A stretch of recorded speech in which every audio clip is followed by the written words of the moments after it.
Hello friends, கொத்தரங்காய், மஞ்சத்தூள், உப்பு, பெருங்காயம் போட்டு ஒரு 2 விசில் விட்டு எடுத்துக்கலாம். ரொம்ப சிம்பிளாக இருக்கும், ரொம்ப சத்தானது கூட.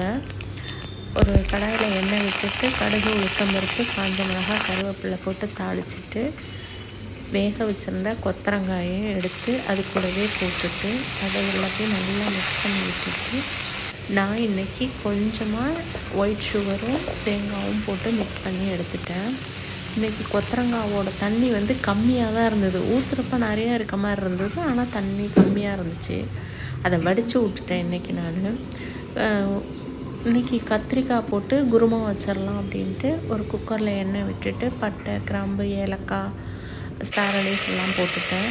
வெங்காயம் கம்மியாக போட்டு தக்காளியை கொஞ்சம் நிறைய போட்டோம்னா இந்த குருமாவுக்கு நல்லாயிருக்கும்.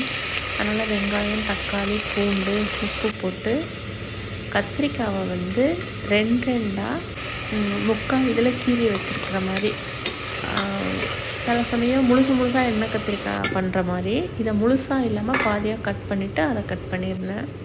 அது மாதிரி எடுத்துருந்தேன். கருவேப்பிலையும் போட்டுட்டேன். தேவையான அளவு தண்ணி விட்டுட்டு கத்திரிக்காவை அது கூடவே போட்டு குழம்புத்தூள், மஞ்சத்தூள் போட்டு ஒரு கொதி வந்தோடனே 2 விசில் விட்டு எடுத்தோம்னா ரொம்ப நல்லாயிருக்கும். இதுக்கு தேங்காய் பேஸ்ட்டு தேங்காய், கசகசா, பொட்டுக்கடலை, சோம்பு போட்டு தண்ணி விட்டு பேஸ்ட்டை அரைச்சிடலாம். இந்த குருமா மத்தியானம் வச்சிட்டோம்னா நைட்டுக்கு சப்பாத்திக்கு யூஸ் பண்ணிக்கலாமே அப்படிங்கிறதுக்காக நான் அது மாதிரி மோஸ்ட்லி குருமா வச்சாலே நைட்டுக்கும் சேர்த்தே வச்சுக்குவேன். தண்ணி விட்டு பேஸ்ட்டை அரைச்சிட்டு அது விசில் விட்டு வந்தோடனே இந்த தேங்காவை போட்டு நல்லா கொதிக்க விட்டுருவேன். ஏன்னா மேலே அந்த நுரைச்ச மாதிரி இருக்கிறதெல்லாம் போயிட்டு நல்லா கொதிச்சு இருந்ததுன்னா நம்ம நைட்டுக்கு யூஸ் பண்ணுறப்ப கெட்டு போகாது அவ்வளோ சீக்கிரம்.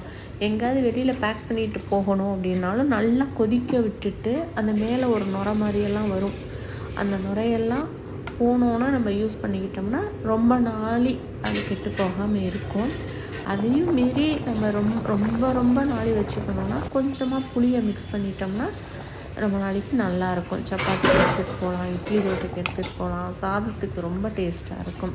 இது கொஞ்சம் காரமாக வச்சதுனால இதுக்கு தொட்டுக்கு கொத்தரங்காவை கொஞ்சம் சப்புன்னு வச்சு நார்த்தங்காய் ஊறுகாய். தேங்க்யூ.